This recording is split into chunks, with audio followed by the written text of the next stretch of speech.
Ok, pozdrav još jednom. Već sam vas se predstavila, ja sam Ivana Pavlović, koordinatorica ovog projekta i ovim putem vas svih pozdravljam ispred Hrvatskog debatnog društva. Budući da je ovo prva od 3 predviđene online spikaonice, iskoristit ću priliku da ukratko predstavim projekt, odnosno aktivnosti koje smo već provele i one koje nas tek čekaju. Ovaj projekt provodi grupa mladih studentica i radnica i onih naravno koje su i jedno i drugo, a financijski nas podržava Agencija za mobilnost i programe Europske unije kroz program Europskih snaga solidarnosti. Zapravo ideja naša je bila da osvijestimo mlade o položaju osoba s manje mogućnosti i da ih zapravo osnažimo da i sami pristupaju drugim grupama koje nisu nužne samo one njihove u kojima su odrasli. I kako bismo zapravo težili ostvarenju tog cilja, odlučili smo provesti 3 seta aktivnosti.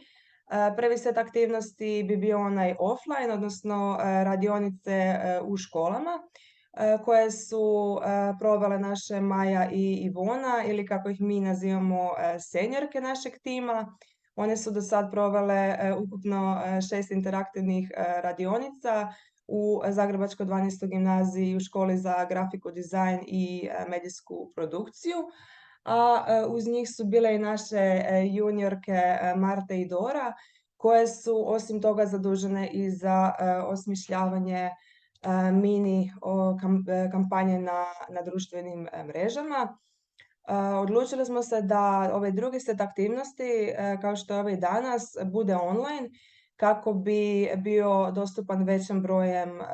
broju mladih i kako bi ostao dostupan jer će, kao što sam već spomenula, biti na YouTube kanalu Hrvatskog debatnog društva. Za kraj, kao treći set aktivnosti, odlučile smo provesti živu knjižnicu i zaokružiti cijeli taj projektni ciklus sa jednom brošurom i policy checkom koji će objediniti sve naše aktivnosti i naravno njihove ishode, feedback sudionika i metode po kojoj su cure koristile u radionicama u školama. Tako da evo, pozivam vas da pratite društvene mreže i službenu stranicu Hrvatskog debatnog društva ako vas zanima naš rad i da nas na taj način podržite. I eto, toliko od mene, da ne duljim i oduzimam vrijeme našim panelisticama, prepuštam riječ Lari. Hvala Ivani na uvodnoj riječi. Ovim putem bih vam svima predstavila se. Moje ime je Lara, ja ću biti vaša moderatorica moderatorica današnje rasprave. Također pripremila sam naravno neki set pitanja za naše panelistice, ali prije nego što naravno uđemo u to, htjela bih prvo pozdraviti našu publiku, sudionike u spikaonici i htjela bih vam samo napomenuti da u slučaju da imate u bilo kojem trenutku neko pitanje ili neki komentar, ja vas pozivam da svakako to izrazite. Sad, želite li to kroz chat, pa da onda ja pročitam vaše pitanje u slučaju da ne želite možda nužno sami upaliti mikrofon, što je sasvim ok i sasvim razumljivo, možete to onda napisati u chat pitanje ili komentar, a ako želite možda vi sami to objasniti, verbalizirati, upaliti kameru, to jest upaliti mikrofon, možete također dignuti ruku pa ću vas onda ja prozvati u trenutku u kojem mislim da će vaše pitanje moći doći na red, što će naravno biti uskoro nakon što ste ga digli. Osim toga, molim vas da pazite cijelo vrijeme za vaše mikrofone, da budu uključeni, da rasprava teče što lakše bez nekakvih tehničkih poteškoća. I još jednom samo bih htjela reći da vas potičem da budete što aktivniji. Ova ipak je radionica i spikaonica za vas, za to da se vaša neka pitanja budu odgovorena, da vi čujete što se to sve može raditi i sudjelovati u nekim određenim udrugama. Stoga molim vas što aktivniji možete biti, to će biti bolje za vas. Dobro, to je bilo to od nekih uvodnih riječi, pa bih sad dala riječi našim panelisticama. Točnije, htjela bih da se malo predstave od toga tko su, što su, šta rade, u kojim svim udrugama nužno sudjelovale ili djeluju već sada, iz kojeg razloga i možda s kojim ciljem. Pa evo, možemo započeti sa prvo tu Nadija, pa molim vas možete objasniti evo na ovo pitanje koje sam upravo postavila. Pozdrav svima, Nadija sa ove strane kamere, još uvijek u ovim nelagodnim Zoom formatima, ali probat ću se prilagoditi. Znači, ja sam Nadija, dolazim iz Petrinje, tu sam rođena, odrasla, pa sam malo živjela sa strane i studirala i uvijek sam nekako bila možda orijentirana prema tome da želim živjeti u ljepšoj okolini. Petrinja je kao prvo imala tu nekakvu naljepnicu, postratne zajednice, pa je nekako infrastrukturno bila razrušena, uvijek je falilo sadržaja za mlade i onda sam nekako u stvari kroz želju za promjenom tih stvari se i sama uključila u aktivizam kroz civilni sektor, a to je prvenstveno bilo volontiranjem u Udruzi X gdje danas i radim. Paralelno sa time, aktivno sam isto članica koordinacije udruga mladih Siska, koja operira na području županije, ali prvenstveno na sisačkom terenu. O tome će vjerojatno nešto više i kolegica Marić reći. I što još? Udruga X je skraćenica za ustvari udrugu za promicanje informatike, kulture i suživota. Moj dio posla je nekako možda najviše u sferi suživota i parcijalno kulture i bavi se razvojem volonterstva, aktivizmom, društveno-kulturnim sadržajima, europskim mobilnostima, neformalnim obrazovanjem i onako dosta poširokim spektrom u stvari aktivnosti, onda naravno ovisno o tome kakvi su i unutarnji interesi svakog pojedinog zaposlenika, tako se možda i neke grane i smjerovi razvijaju više u pojedinim trenucima. I evo, pitajte dalje. Hvala Nadi, nastavit ćemo dalje sa predstavljanjem. Evo, molim vas sve da nam možete isto tako reći par riječi o vama, o tome kako ste došli do ove gdje jeste, u kojim točno organizacijama ili možda volontiranjem funkcionirate i radite. Pozdrav svima, ja sam Vedrana Vidiček, iz Ozlja sam. To je u biti sjedište našeg LAG Valisko Lapisa u kojem sam zaposlena, u biti najnovija članica LAG-a Valisko Lapis. A prije toga sam naravno volontirala i to dugi niz godina, tako da sam i prije svog zaposlenja bila upoznata sa aktivnostima kojima se LAG Valisko Lapis bavi. Osim toga, aktivna sam volonterskim putem još i u Lider mreži Hrvatske, koji isto tako djeluje na području Ozlja. I to je u stvari to, znači LAG Valisko Lapis se od uvijek nekako bavi i mladima i volonterstvom, tako da sam putem njih u stvari bila upoznata sa pojmom volonterstva i kako se uključiti u zajednicu i naravno da mi se to odmah jako svidjelo, tako da sam eto tu i ostala i eto sad i zaposlena. Hvala Vedrana i na kraju naravno Mateo možete molim vas, pa praktički ista pitanja i za vas imam, kako ste ušli u takve organizacije i koje su možda glavne motivacije iza ulaska u takve organizacije? Pa evo, lijep pozdrav svima pa moja priča je dosta slična zapravo Nadinoj, s obzirom da dolazimo iz istog jako malog grada sa jako malo sadržaja iz Petrinje, tako da sam ja se isto nekako aktivirala u tim srednjoškolskim danima, jer sam uvijek bila ljuta na nepravdu oko sebe i htjela sam se na neki način uključiti u mijenjanje zajednice. Tako da sam isto tako počela volontirati kroz udrugu X, a onda potom i jednu malu udrugu koju smo mi mladi u to vrijeme sami osnovali, a onda sam naravno otišla na fakultet, tako da mi nije bilo tu jedno vrijeme. Inače sam magistrirala sociologiju i povijest umjetnosti, tako da sve to je nekako u području, odnosno vrlo korisno za područje civilnog društva. I danas sam djelatnica udruge X i isto tako predsjednica koordinacije udruga mladih Siska. Inače, koordinacija udruga mladih Siska postoji od 2005. godine, a zašto se pokrenula takva udruga, odnosno savez udruga, zato što jednostavno mladi na području Siska nisu imali prostora u kojem bi mogli djelovati i onda su se zapravo 4 već postojeće udruge udružile u savez udruga koji je tada imao 4 udruge, danas ih imamo već 8, tako da djelujemo u prostoru kluba Mladih Skvot u Sisku. Imamo dosta dobru podršku lokalne zajednice, tako da, odnosno lokalne samouprave, a i zajednice u cjelini, tako da, eto, trudimo se stalno razmišljati nekako o novim nekakvim programima koji bi privukli mlade, tako da imaju u tom prostoru sve što im može trebati, a što ne dobivaju recimo u nekakvim ili institucijama ili kroz neke druge puteve. Eto. Hvala, Matea. S tim bi zapravo otvorila samu temu ove spikaonice koja je iskustva mladih u takozvanim izazovnim okruženjima. Pa sam početak mislim da bi valjalo onda pojasniti kakve su to izazovna okruženja, specifično. Evo i Nadija i Matea, vi ste obje spomenuli kako iz vašeg područja fali sadržaja za mlade. Molim vas, možete možda više o tome pričati, baš ilustrirati točno kakav sadržaj za koji dio, ne znam, mlade ili organizacije koje možda fale, kojima su potrebne, koji su možda nekim drugim mjestima postojeće. Pa ako nam možete malo do te razine objasniti i predočiti nama koji možda nismo isti dijelove, možda nismo suočeni s istim situacijom. Pa evo, Nadija, možete vi započeti riječ. Može, ako se kolegica isto Matea slaže, možemo to pokriti nekako možda kronološki, ajmo reći, pa ću ja za početak kao iz perspektive nas, kao možda srednjoškolska dob mlade osobe. Kao što sam već spomenula, Petrinja je sama po sebi prostor koji je jako dugo još pati od posljedica rata i pri tome ne mislim samo na infrastrukturno uništenje i nedostatak fizičkih prostora uopće, nego i na cjelokupno nekakvo možda stanje i osjećaj unutar zajednice koja je bila dosta razorena i nekako se nosila s tim i dugo su bile te napetosti, dosta velike razine depresije i kako se jednostavno zajednica nekim tempom puža obnavljala, još od rata, tako nekako su mladi uvijek bili neka zadnja rupa na svirali i nikako taj prioritet u stvari nije došao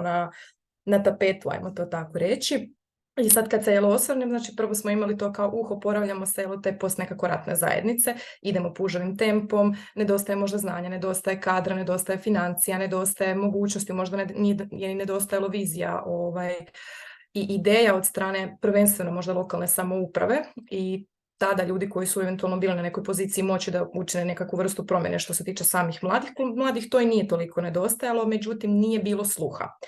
I onda kad se nekako, ajmo reći, a ne bi čak ni mogla reći da se situacija stabilizirala, ali ajmo reći da je došlo do nekakve nivelacije blagog oporavka od te naljepnice, postratna zajednica,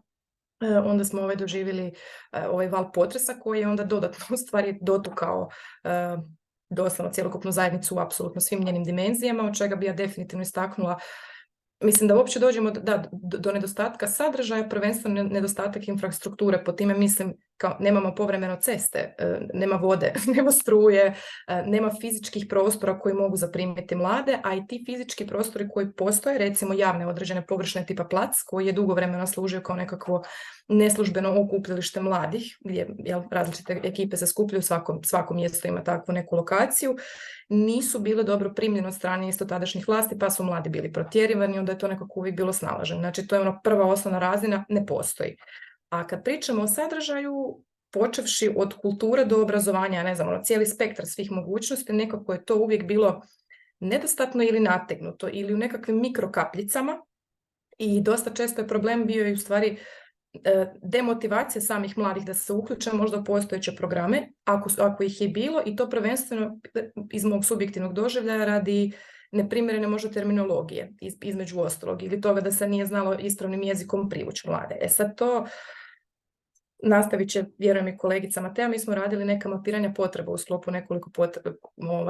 projekata baš iza potresa, gdje jedno od glavnih pitanja je bilo šta mladima treba, šta mladima nedostaje i što oni žele na ovom prostoru. I mislim, odgovorni su šokantni i raznoliki, doslovno od toga kao hej, trebam struju, do toga kao hej, želim koncert, nemam kafić, nemam klub za mlade, nemam centar za mlade, nemam, ne znam, sportska sfera još koliko toliko, ali to su, mislim, kad čitaš recimo ili slušaš te neke odgovore, čak i mi koji smo možda dio toga, mislim da ostaneš nekako sakat i dođe ti da plačeš, jer su to tako nekakve male možda stvari koje bi u 21. stoljeću u Hrvatskoj, ok, mi jesmo parcijalna ruralna zona, ali nije to sad baš kao, ne znam, mi smo bačeni, jel, u 17. stoljeće, koje te iznenada.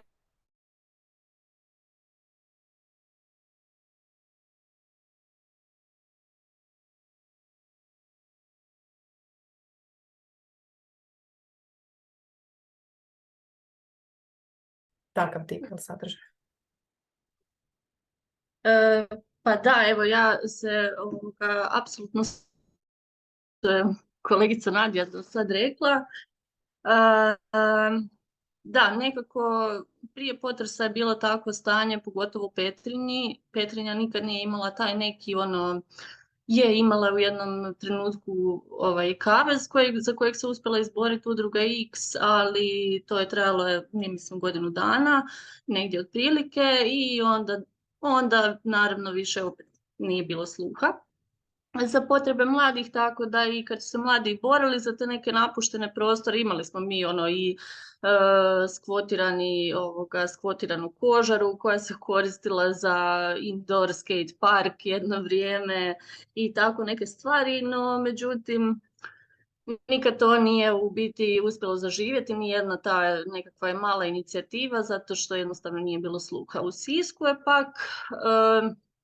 nešto drugačija situacija, poglavito zbog toga što je prostor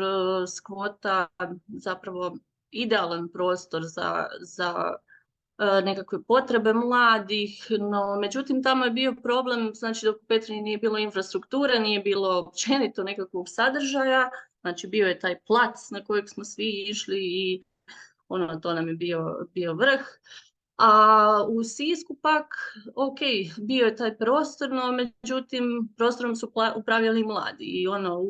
nekakvom utopijskom svijetu to se čini idealno. Znači mladi su prepušteni sami sebi i sad mogu upravljati prostorom, mogu što god žele, oni će najbolje znati, no međutim s čim sam se ja susrela kad sam došla na poziciju predsjednice koordinacije udruga mladih Siska je da zapravo nemam pojma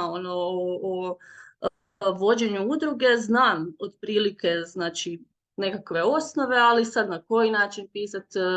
projekte za, ne znam, ovaj natječaj, na koji način za onaj natječaj i slično. Uglavnom to su se pojavile neke problematike, naravno i u viđenju mladih ljudi, jel, o tome što bi tamo trebalo biti, što ne bi trebalo biti i slično. Znači bio je problem u biti u tom manjku nekakvog znanja, mentorstva od starijih i iskusnijih. Tako da u biti sad nakon potresa smo napisali taj naš rebuild projekt gdje smo rekli idemo malo pokušati naučiti nešto od iskusnijih udruga. Tu je naša mentorska organizacija bila udruga X koja u biti educirala 3 male organizacije mladih i za mlade. Tako da to je jedan primjer dobre prakse gdje smo mi godinu dana zapravo zajedno radili i razmjenjivali međusobno znanja i iskustva. Skvot je recimo dobar u provedbi nekakvih sadržaja na području nezavisne kulture,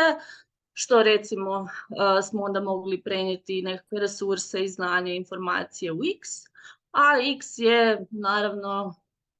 cure u X-u su maherice za sve vezano uz vođenje udruge i rad s mladima i slično, još 1001 stvar, tako da smo zaista stvorili jednu dobru platformu za koju se sad nadamo dalje da ćemo ju razvijati. Hvala Matea, mislim da ste jako dobro dali podlogu dalje za raspravljanje u vezi toga potres situacija i razvoj nakon toga. Prije nego što zapravo uđemo u to, zanima me još šta Vedrana možda imate za reći u vezi toga, možda vaše iskustvo iz vaših pozadinskih priča, kakve su bile možda i vaše doba odrastanja, kao što smo čuli sad od Nadije i Mateje, pa možda ako nam vi sad može dati vašu perspektivu na probleme mladih u takvim zajednicama. Znači, mi smo ovdje jedna ruralna zajednica, a kao što znamo, ruralno okruženje samo po sebi je nekako izazovno okruženje. U biti s čim se mi ovdje najviše susrećemo je taj problem nedovoljne povezanosti s urbanim sredinama, no nažalost, naravno, kroz Lag Valijsko Lapis ne možemo baš na to utjecati, ali kao što sam čula i od ostalih cura. Isto i ovdje, naravno susrećemo sa nedostatkom sadržaja za mlade, nekih radionica, edukacija i slično koje postoje naravno u većim sredinama. No evo, na taj dio uvelike utječemo.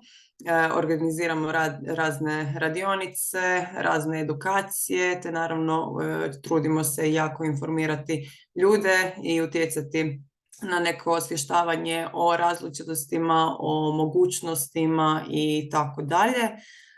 Ono na što se mi isto baziramo je naravno Erasmus, kroz koji pokušavamo utjecati na stjecanje novih znanja, na stjecanje nekih novih poznanstava, iskustava, a time naravno ideja što bismo mogli i što bismo htjeli u ovoj našoj zajednici. Imali smo problem sa prostorom, naravno nemamo neki prostor za mlade, nemamo neki prostor koji bismo mogli koristiti za neka druženja i slično, ali evo to smo u stvari i riješili kroz jedan projekt koji smo radili u suradnji sa, u biti bili smo partneri na društvenom centru Ozalj, preko kojeg je onda i uređen jedan prostor koji je sad naravno dostupan svima na korištenje, tako da se evo tamo možemo nalaziti, organizirati razne radionice ili samo neka druženja, kvizove, za to se isto koristi s obzirom da je veliki interes za kvizovima ovdje u Ozlju nastao, tako da eto koristi se i za to. A sad, tijekom prošle godine smo u stvari dosta radili sa mladima isto preko projekta jednog gdje smo razgovarali sa mladima o njihovim potrebama, te na temelju toga u biti kreirali neki program za mlade koji u stvari tek je u biti, ajmo reći, gotov pa još nije došao do grada, odnosno još nije izvječan, samo je prijedlog, još nije konačan dokument izišao, pa eto kad dođe taj konačni dokument mislim da ćemo imati ipak neke dodatne mogućnosti i neku dodatnu možda infrastrukturu koju ćemo moći koristiti i kojima ćemo našim mladima, a i tu ubrajam naravno i sebe, malo poboljšati ovaj život u ruralnoj zajednici.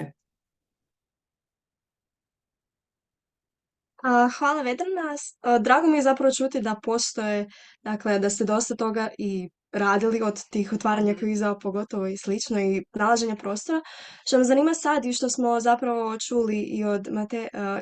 i od Nadije, je ova ideja Petrinje kao mladih kao zadnja rupa na svirali. Moram priznati da mi je to baš ostalo u glavi i zanima me, znači, kad je došlo do pandemije i kad je došlo do potresa, na koji način i je li se onda diskurs promijenio u smislu da se prestalo, ako se možda usmjeravalo na više fokus na mlade, je li je onda ta pandemija i taj potres bila jedna ogromna zapravo korak unatrag kada se prestalo možda toliko djelovati u sklopu poboljšanja situacije za mladih nalaženja njihovih prostora, ili je pak dovelo to zapravo do više pričanja od toga, možda se čak i iznjedrili neki problemi mladih, zapravo tek tad na vidjelo kada smo svi bili doma i kada smo svi samo non stop čitali vijesti i ne radili ništa drugo. Pa evo, može Mateja zapravo sad, možete započeti vaš doživljaj rada udruge u 2020. i nadalje. Ovo je jedno jako, jako dobro postavljeno pitanje. Da, ne znam baš da li se sad u smislu promjena diskursa možemo govoriti na nekoj razini donositelja odluka, možemo govoriti i na razini nekog civilnog društva. Sad, što se tiče donositelja odluka, nekako nakon pandemije, potresa, naravno da je nakon potresa bio naglasak uglavnom i prvenstveno na zadovoljenju ovih osnovnih životnih promjena, pa bez obzira na koju skupinu se to odnosilo. No, evo sad unazad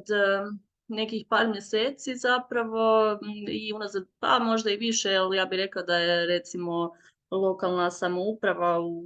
gradu Petrinji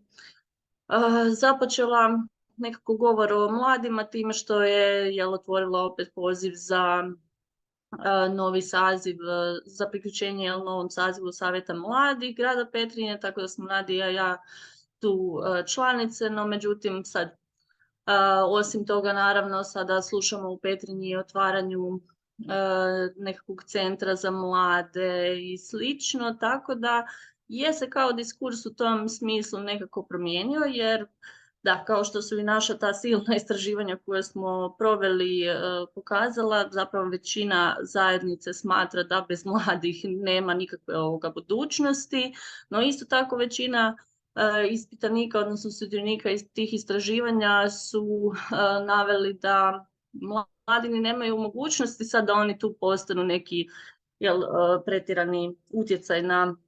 revitalizaciju i ne znam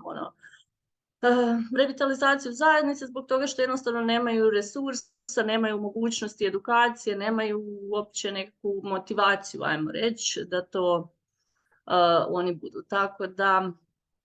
u tom smislu je bilo nekako nužno zapravo pričati o mladima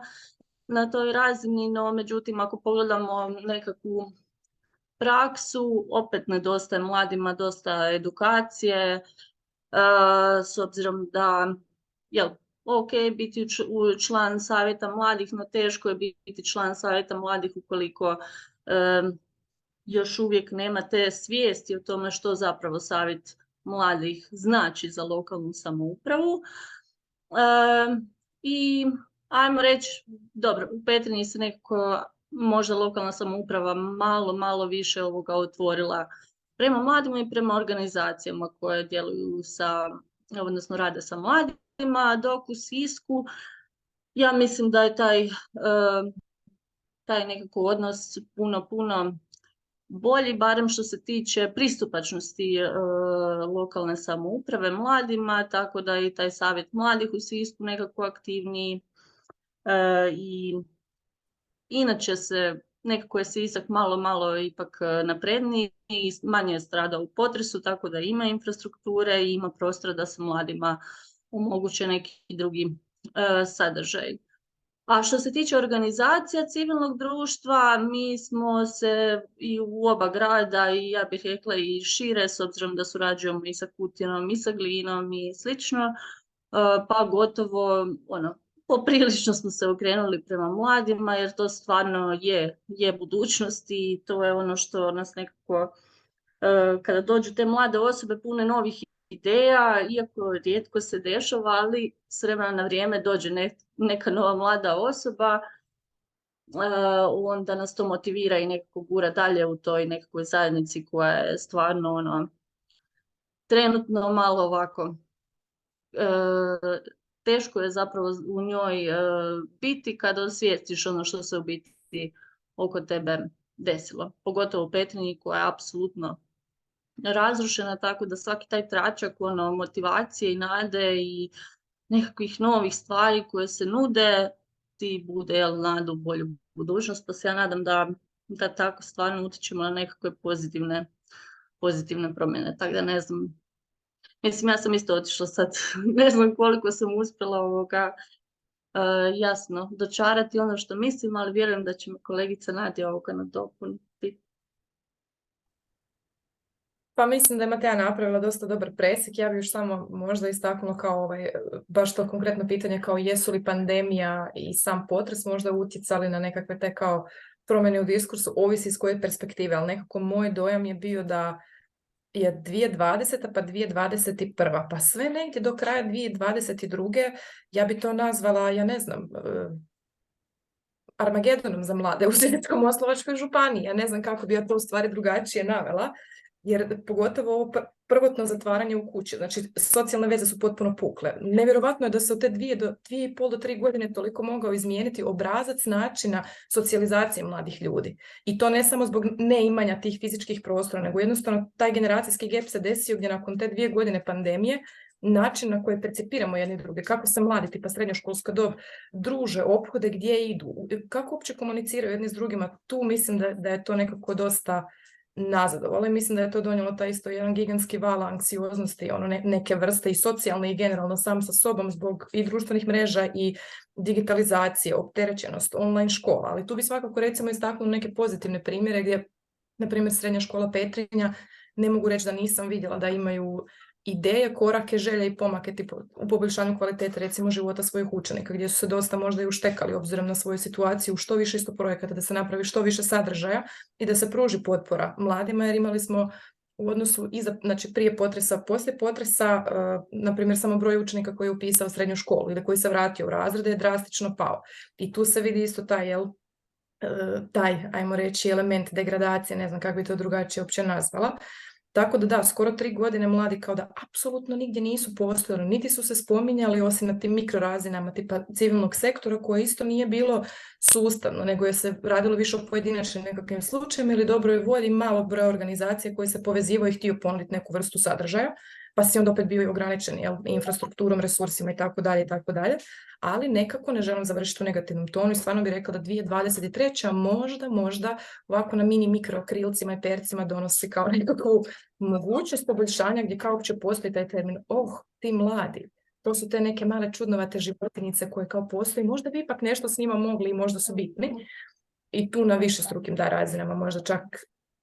možda utopijski ja to sada doživljavam, ali ipak vidim da bi se nešto moglo zarolati desiti. Sad o tom potom kakva je to isto kvaliteta, koliko odgovara na potrebe, ali barem kao postoji unutar diskursa. I da ne širim dalje, zanima me kako je stanje kod Vedrane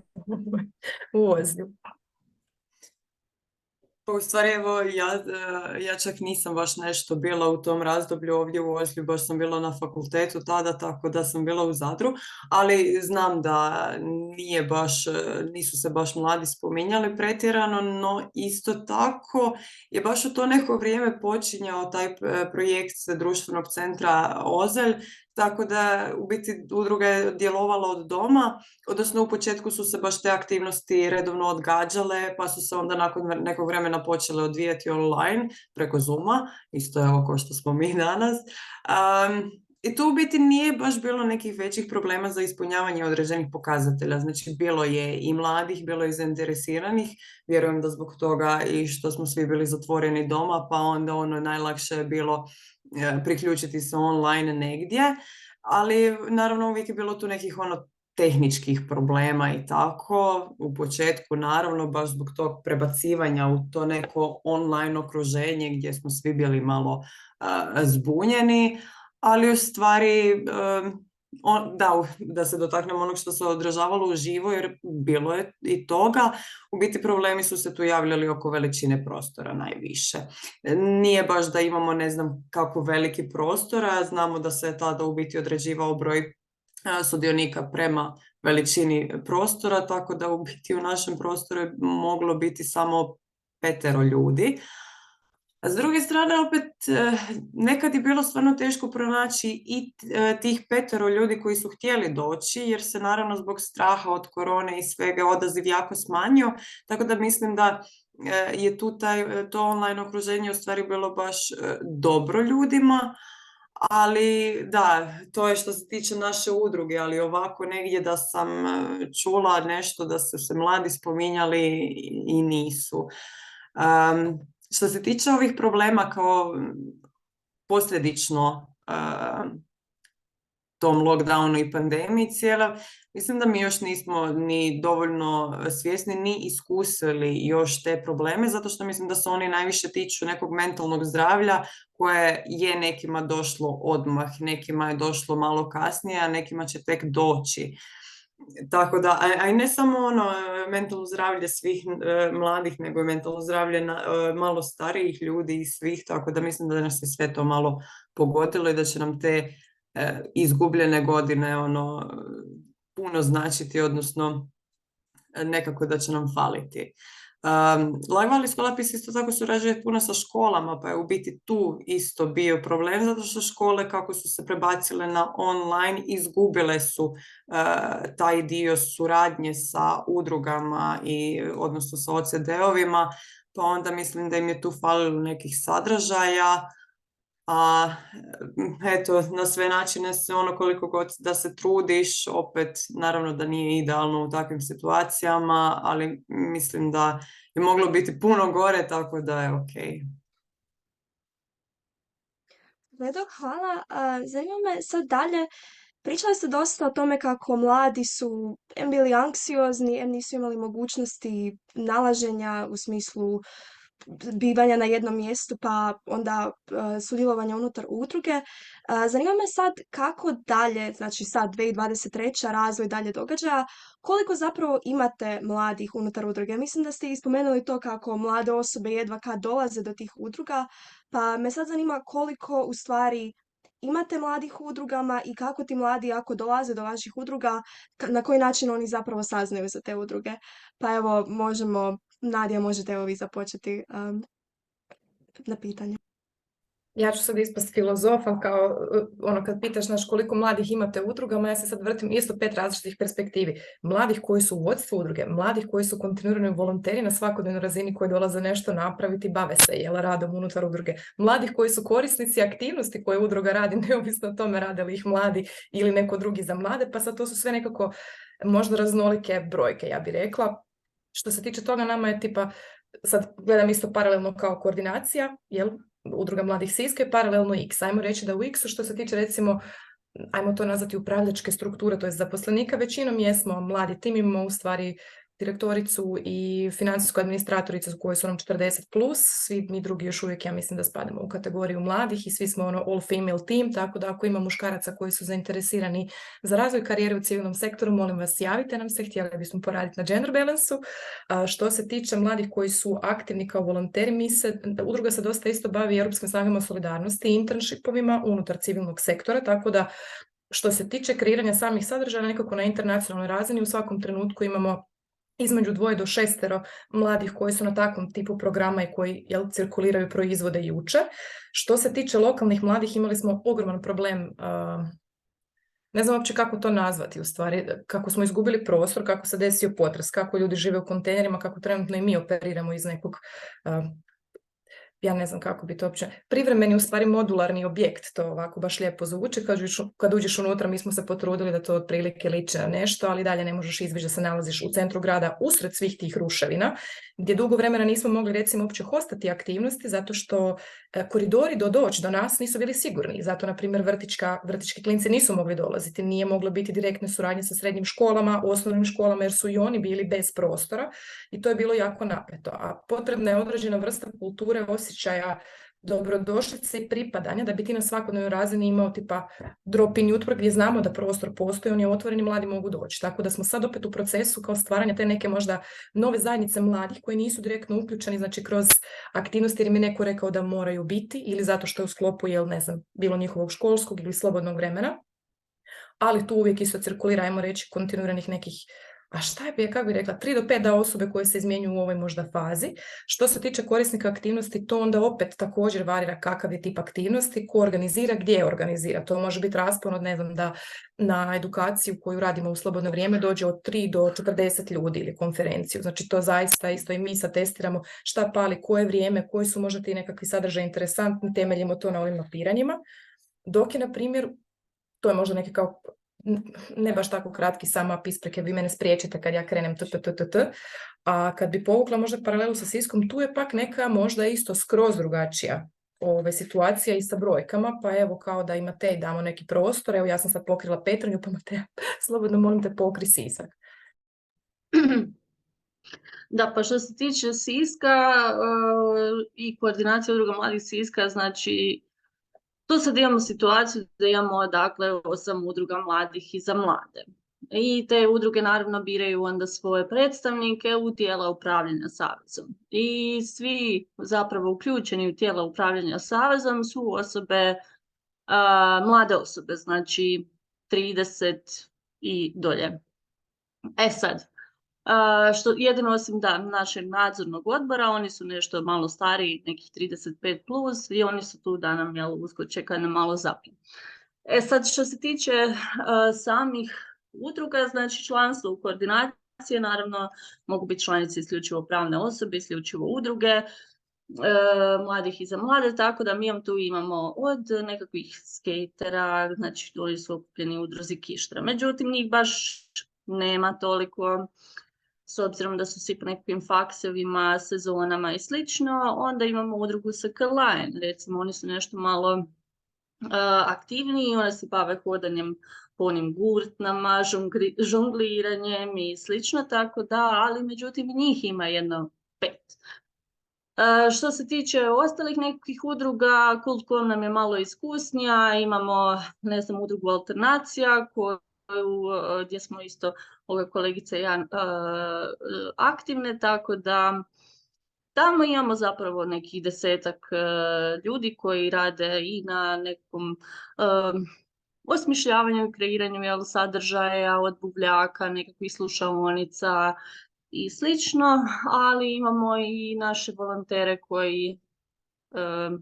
Nadja je tu Masterchef, vode program tog kukanja, druženje uz kukanje na otvorenom, gdje mi si u biti kukamo jedni drugima jer nam je to potrebno dok učimo kuhati i pripremamo nekakvo jelo za potencijalno nekakav koncert koji se dešava u skvotu. Isto tako radimo sa mladima eksperimentatorima s drogama, ne znam kako bi to drugačije rekla, znači provodimo taj harm reduction outreach program u noćnom životu mladih, što smo isto primijetili da u svakom je gradu to prisutno i ne treba se dakle tu zavaravati, dakle mladi konzumiraju droge bez obzira rekli mi ne, ili mi, ili škola, ili zdravstvo, ili kako god.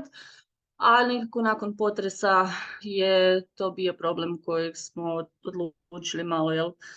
više nekako popratiti. Tako da, eto, tu je nekih 10-ak ljudi, ne znam još baš da imamo Green Hillovce, naše repere koji proizvode konstantno nekakve nove sadržaje vezane uz područje hip-hop kulture. I tako, ali kad se to u praksi sve svede na nekakav redovan rad kluba, onda od svih tih udruga zapravo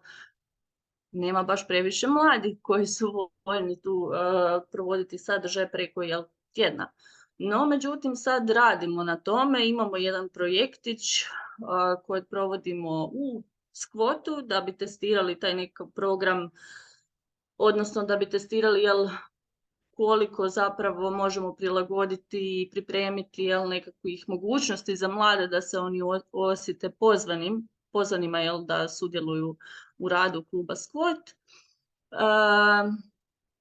Kroz te nekakve aktivnosti drop-in karaktera, dakle, a u Petrinji isto tako testiramo nekakav prototip programa društvenog kulturnog centra,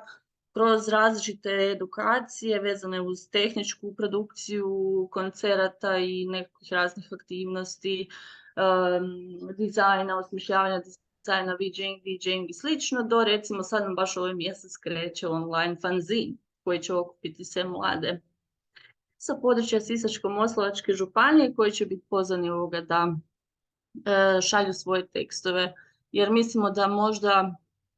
zašto mladi ne dolaze? Zato što rekli su nam direktno da su anksiozni. Dakle,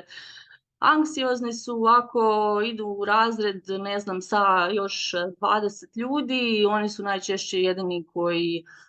žele otići na neku radionicu, nekakav koncert ili slično, ali nemaju prijatelja s kojim bi mogli otići, a ne žele otići sami. Pa je onda to jedan začarani krug u kojem jednostavno nismo još uvijek uspjeli detektirati kako izvući mlade iz toga, osim da ih pridobijemo preko njihovih prijatelja, koje već znamo, ali mislimo da će onda možda taj fanzin tim mladima koji se možda same boje, ne žele doći, možda će im to omogućiti zapravo da se njihov glas čuje, a da nigdje ne moraju otići i onda kad možda predaju nekoliko članaka, nekoliko tekstova, možda dobiju zapravo želju i osjete već tu pripadnost da, ne znam, dođu na jedan od sastanaka, da se aktivno uključe i slično. Tako da nemamo još recept za nekakvu veću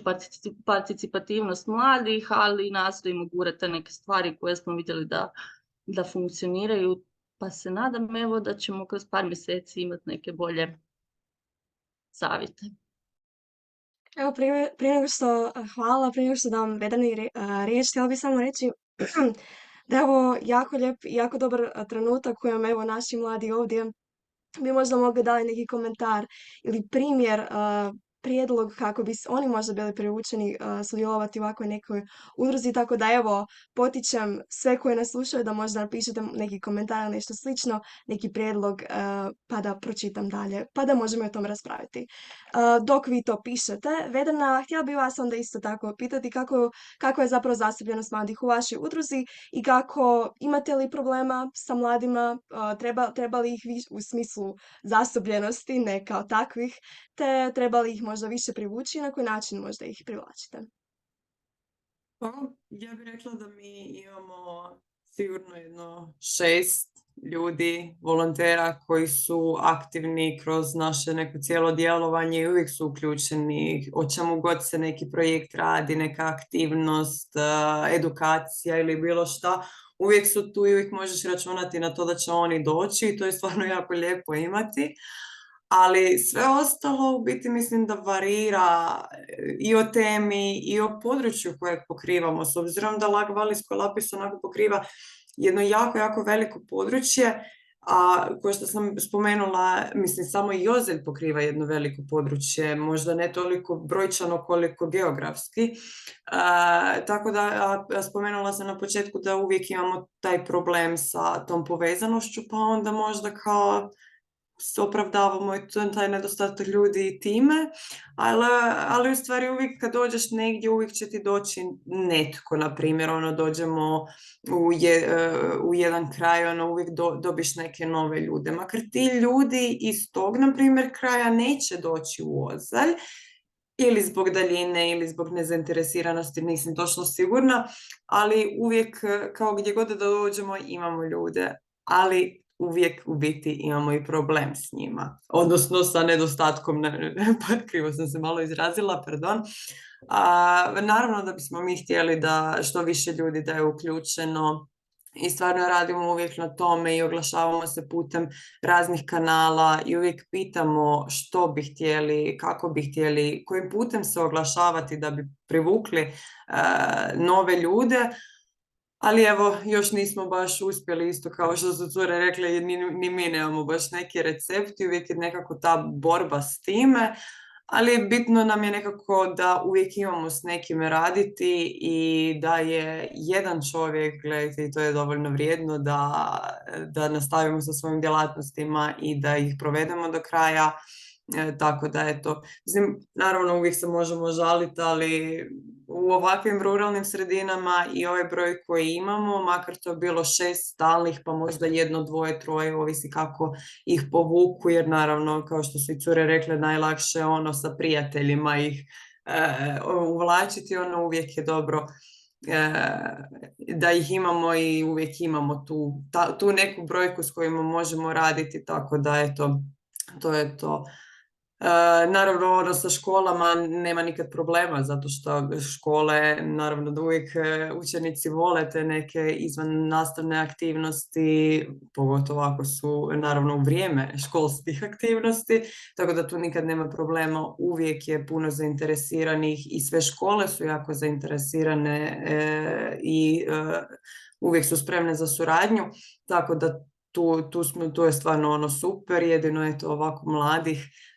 malo ih je teže privući, ali eto, šta reći, nego radimo na tome.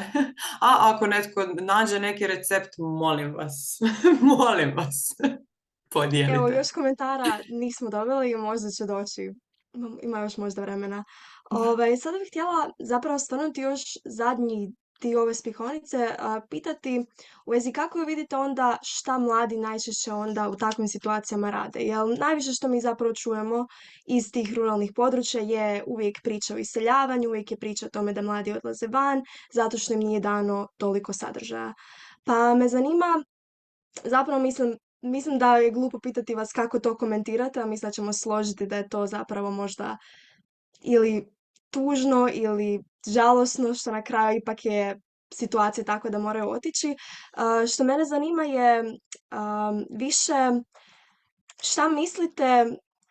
na koji način bi se možda njih radom tih udruga i u sklopu vaših udruga moglo ipak na neki način prinukati da ostanu, da ili možda vide to kao samo izlazak u drugu državu putem možda Erasmus Plus programa, ali se onda vraćaju natrag, ili na koji način misle da bi ipak situacija se mogla napraviti tako da je dobra i za mlade, pa da oni iskuse neki vanjski dio svijeta, a ipak i za hrvatsko ruralno područje i slično. Znam da je možda komplicirano i pitanje na koje možda nema odgovora, ali evo ovdje smo da malo raspravimo o svakakvim stvarima, pa zapravo tko god možda ima neko već spreman odgovor, neka se uključi slobodno. Pa, eto, ako nije problem, mogu ja, s obzirom da pa mogu reći da u stvari, evo ne mogu reći za nijedno drugo područje u Hrvatskoj, ali za ovo naše ozaljsko ruralno područje mogu reći da mi se čini da mi baš i nemamo taj neki problem gdje se mladi žele preseliti u neke veće gradove ili u inozemstvo ili negdje. Zato što nekako većina mladih rođena u ovom našem ruralnom području ostaje ovdje kroz cijeli život, nastoji nekako njegovati te svoje običaje, svoju zajednicu, obiteljske poslove, imanja i tako dalje. Jer većina ljudi se ovdje bavi nekim poljoprivrednim, stočarskim djelatnostima, obrtima, naravno zanatima. Te u biti nekako na mladima to ostaje i oni u većini slučajeva to i rado preuzimaju. Tako da ne bih baš rekla da mi ovdje imamo taj neki problem. A za Erasmusom eto čak nam tu i ima zainteresiranosti i to i svake godine sve više i više. I uvijek se rado vraćaju, uvijek rado odlaze, ali eto, uvijek imaju nekako pozitivne komentare čak i nakon takvih iskustava o ovom našem području i ovom našem tu životu. Pa baš evo, uvijek se sjetim, sad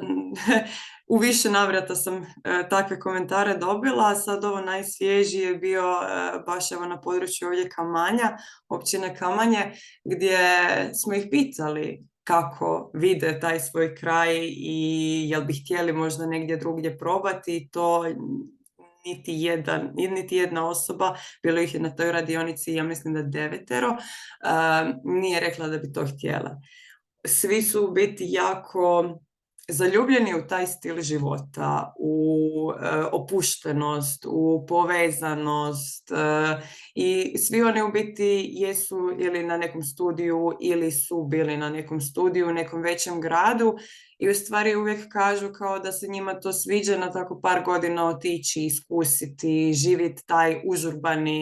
urbani život. Ali eto da se navikli na neki ipak mirniji način života, opušteniji, kažu malo i manje živeca potrošiš tako da eto ja mislim da se ljudima ovdje stvarno jako sviđa živjeti, makar nemamo baš nekih sad velikih mogućnosti, prostora za druženje, uvijek si možeš naći eto nešto. I tako da, eto, znam da je to cijeli problemi u cijeloj Hrvatskoj odlaženja i to, ali evo postoji iznimke. Pa moram priznati da me ovo stvarno, mislim, jako lijepo i ugodno iznenadilo, jer evo stvarno mi jako zapravo drago čuti da su ljudi ipak prepoznali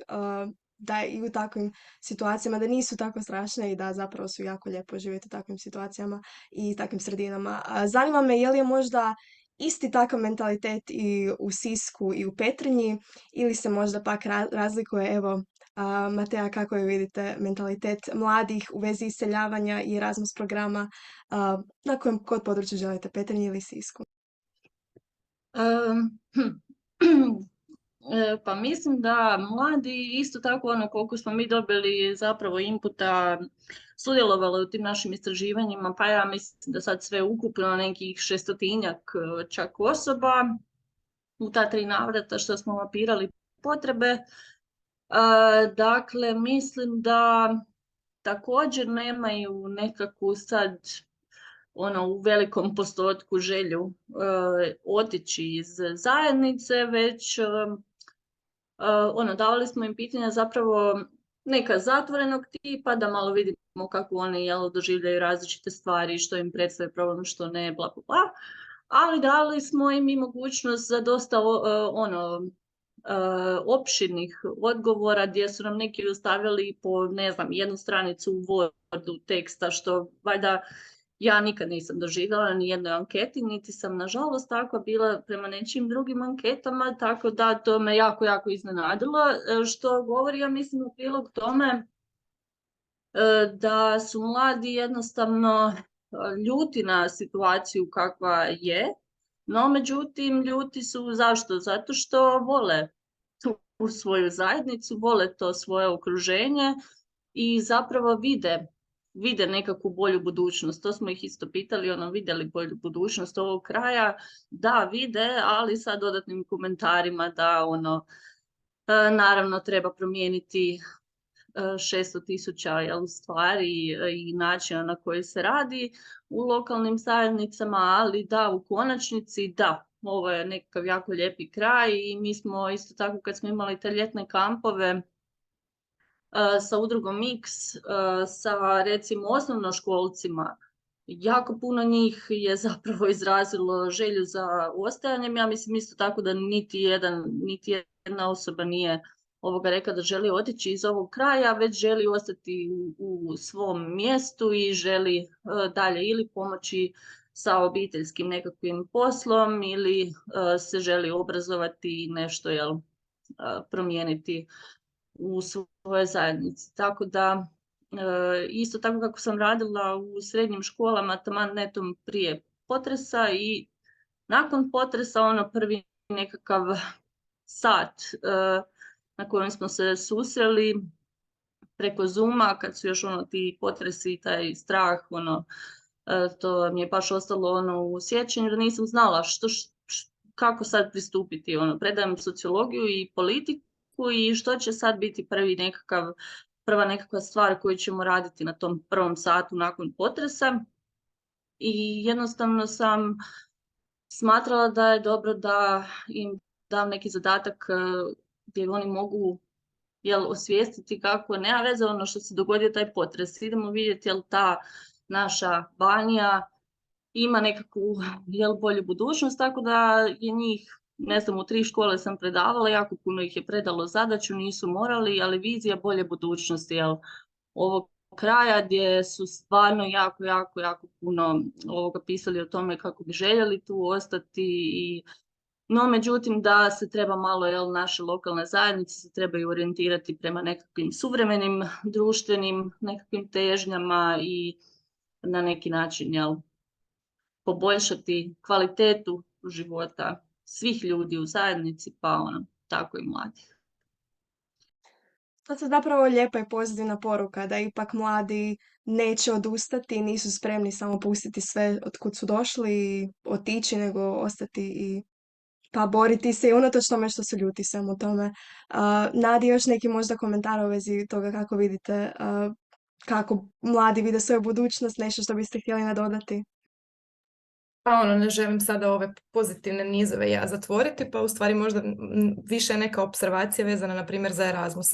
Iz mog iskustva je nekada potrebno odmaknuti se od nečeg što mi zovemo sindrom meni poznate kaljuže ovdje ovako interno među nama, iskusiti malo svijeta i koliko god uvijek je bio taj strah kao ajme pa neće se vratiti sad kad iskusi svijet, nekako to te stavi u neku novu perspektivu i jako, jako dobar isto aspekt moje nekakvog isto iskustva je da stranci koji dolaze u našu zajednicu nju vide iz neke isto totalno drugačije perspektive koju možda sami mladi koji su ovdje nisu toga svjesni ili to ne dožive i onda možda usklađivanje višestrukih perspektiva kroz eksperimentiranje u odmak i pomak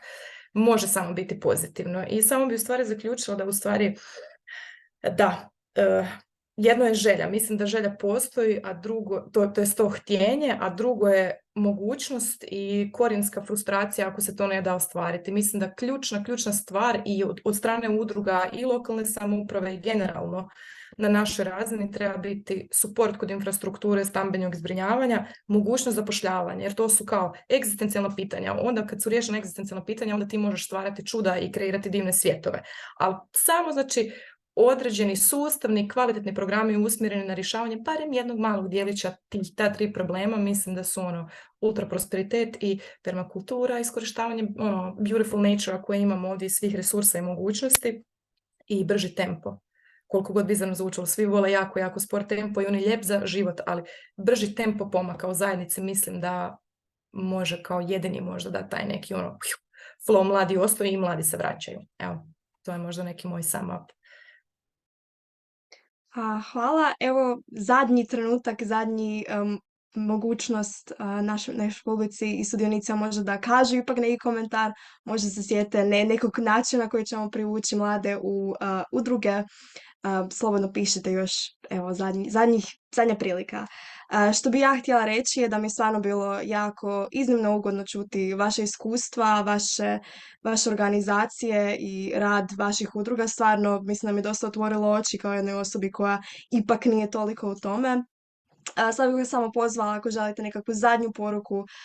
nešto što želite da ipak bude glavna premisa i zaključak cijele ove rasprave, pa vas pozivam da možda ukratko samo kažete par zadnjih riječi. Redom kojim god, evo možemo početi od Vedrane ako želite. Ja imam, mislim, nisam više sigurna niti da li je pitanje, možda je komentar, možda je natuknica, nešto od navedenog. Kao osoba koja je odrasla u ruralnoj sredini, kao mlada osoba, dakle još u srednjoj školi, ja nisam ni znala šta je udruga, šta je civilno društvo, kako se financiraju, da li volontiraš, da li si plaćen, da li ovo, da li ono, sve to skupa. Mene zanima šta bi vi rekla jednoj prosječnoj mladoj osobi, bilo to selo u Slavoniji, Baranji, Dalmaciji, Istri, na otoku, nešto. Zapravo, koliko i da li oni uopće imaju nekakav, pa makar minimalni utjecaj, da sami nešto pokrenu, naprave, ako možda već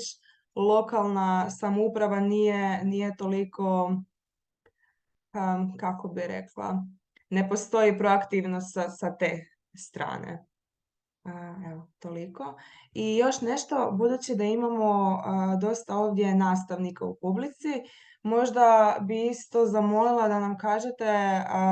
neke savjete i za njih, jer vjerujem da ih ima dosta iz ruralnih sredina koji se i sami pitaju i susreću se svaki dan na nastavi sa tim tako nekim nedoumicama, pa eto, ako možete i na njih misliti dok odgovarate. Hvala.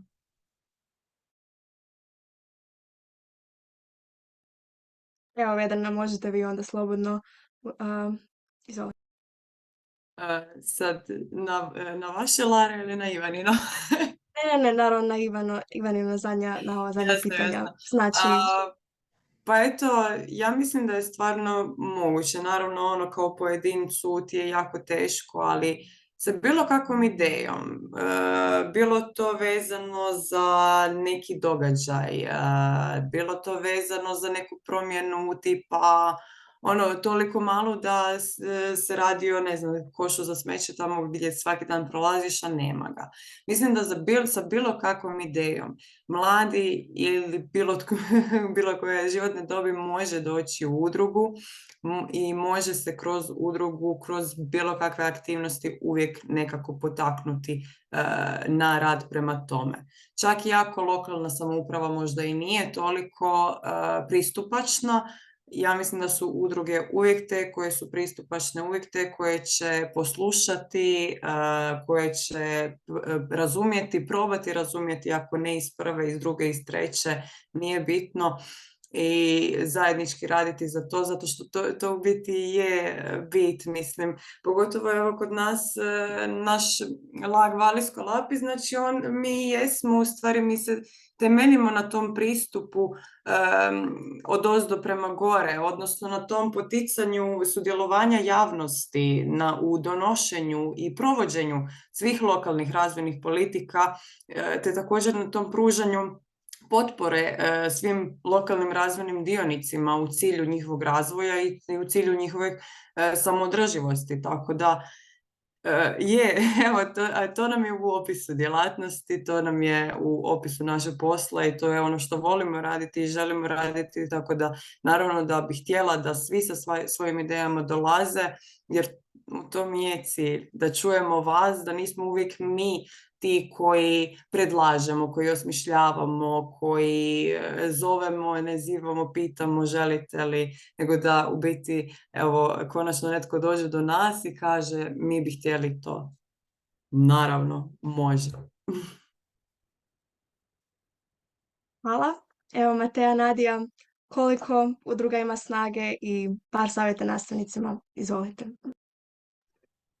Hoćeš? Evo, Ajde. ne, hoćete vi, kolegice? Dobro. Slobodno, evo kolegice. Zahvaljujem. Ništa, kao što sam već bila pričala na jednom panelu koji je zapravo trebao potaknuti mlade da se uključe u rad udruga, ja bih i sada rekla da udruge su stvarno jedno prekrasno mjesto gdje ćete susresti ljude istog nekakvog mindseta koji će razumjeti možda nekakve ideje koje izlaze iz nekakvih ustaljenih okvira, no i zapravo su mjesto gdje ako preživite taj nekakav početne nejasnoće i početnu frustraciju, ja bih rekla na svom primjeru, oko toga što nemaš jednostavno pojma šta se dešava, šta trebaš predati, koji papir, gdje, šta. Ako to preživite i ako se angažirate da to nekako na neki način savladate, onda udruga postaje jedno prekrasno mjesto gdje vi zapravo bilo koju ideju koju imate u svojoj glavi možete razraditi i nekako utjecati na promjene koje se po vama ili po zajednici trebaju dogoditi ili na neki način si osigurati da radite ono što istinski volite i što vas istinski nekako gura dalje. No, najveći problem je tu zapravo taj nedostatak mentorstva, pa ja mislim da na nekakvoj razini udruga općenito bi trebalo možda izraditi nekakav, evo to mi sad nekako razmišljam o tome u našim lokalnim zajednicama, ali možda je bilo rješenje da na nacionalnoj razini dignemo nekakav jako jednostavan priručnik sa jako praktičnim savjetima kako djelovati unutar udruge, baš specifično prilagođeno za mlade osobe. I na neki način bi onda dao organizacije zapravo koje preuzimaju to mentorstvo nad mladima koji se uključuju u njihov rad trebali imati jako puno strpljenja i ne frustrirati se ukoliko netko i odustane, jer nekad možda kasnije, kao što smo imali takvo iskustvo, zapravo se ti mladi vrate i skuže da ipak žele nastaviti raditi na svojoj ideji. A što se tiče poruke nastavnicima, mislim da neodvojivi su ti sektori, dakle, obrazovanja i civilnog društva i mislim da bi škole, općenito trebale puno više nekako vjerovati organizacijama civilnog društva i surađivati s njima, a kako i sama imam to iskustvo predavanja u srednjim školama, mogu reći da nastavnicima svaka čast, onima koji se trude da zapravo učine to gradivo prema postojećem kurikulumu što zanimljivijim za mlade osobe. Moj nekakav način rada i nekakva misao vodilja je bila da ok, ne stignemo proći sve u udžbeniku onako kako piše, ali to nije toliko ni bitno ukoliko mladi iz tog svega što u tom udžbeniku piše ne izvuku onu nekakvu suštinu same priče i ukoliko se ne nauče, pogotovo kroz predmete kao što su sociologija, politika i gospodarstvo, ako na tim predmetima, ukoliko nemaju kvalitetan građanski odgoj u školama, onda su ti predmeti nekako mogućnost da ih kao nastavnici informirate o svim onim nekako važnim stvarima za aktivno djelovanje u zajednici, pa onda i općenito u društvu u kojem mladi žive. Mislim da im je to nešto što ih motivira, da to sve svedete na neku jednostavnu razinu, na nekakve baš vidljive primjere iz prošlosti,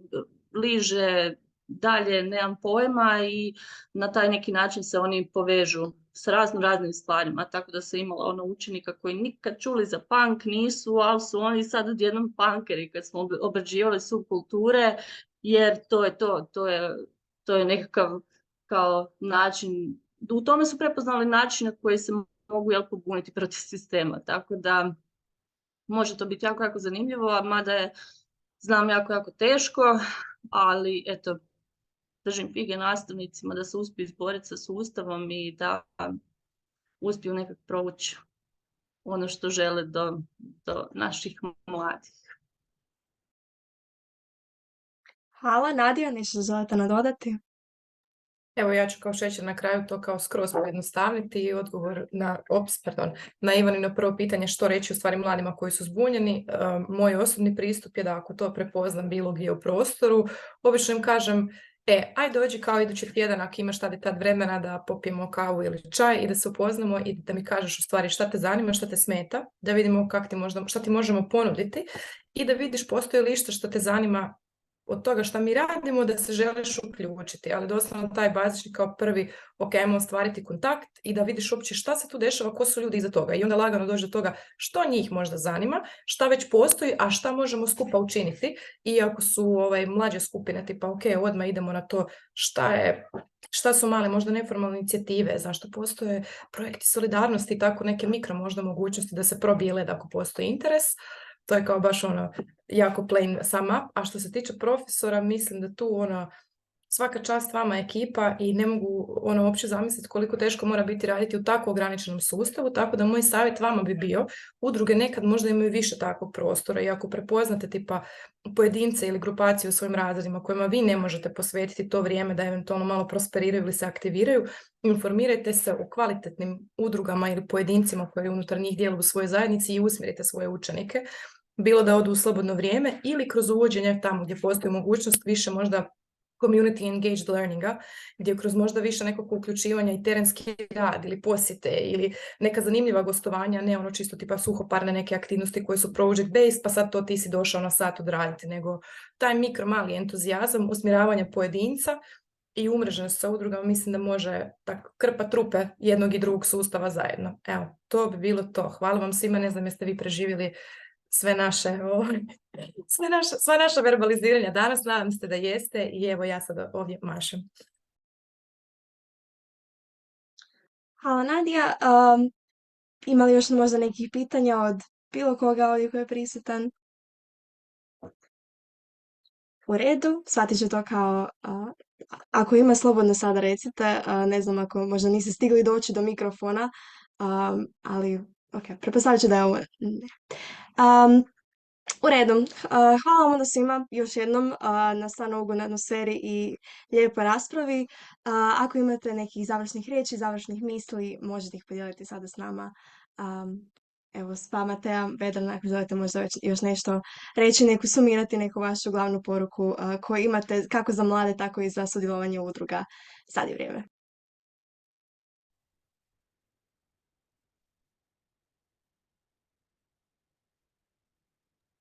Mislim da smo sve već rekli. Ok, onda ću Ne otkrije recept. zahvalit ću se još jednom i evo prepustit ću Ivani zadnju riječ. Pa evo, samo da pitam gospodina Marka, vidim da mu je upaljen mikrofon, pa nisam sigurna da li bi nešto htio reći ili je slučajno. Ne, nisam ništa htio sad. U redu. U redu, pa evo neću ni ja duljit, zato što je već sve rečeno. I htjela bih vam još jednom zahvaliti što ste izdvojili vrijeme i trud da se posvetimo ovome i da pričamo o ovome. I evo, nadam se da ćemo se još u buduće negdje susretati i nadam se da će i ostali sudionici kao i ja imati na pameti ideje kako privući mlade i da ćemo svi zajedno nekako doći do tog magičnog recepta jednog dana kako privući i zainteresirati mlade, jer mislim da je to svakoj udruzi, a i zapravo i nastavnicima svima jedno veliko pitanje, jedan veliki upitnik. Pa eto, toliko od mene, hvala vam još jednom i lijep pozdrav.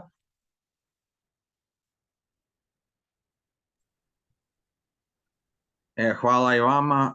pozdrav. Ćao! Vedra, bok.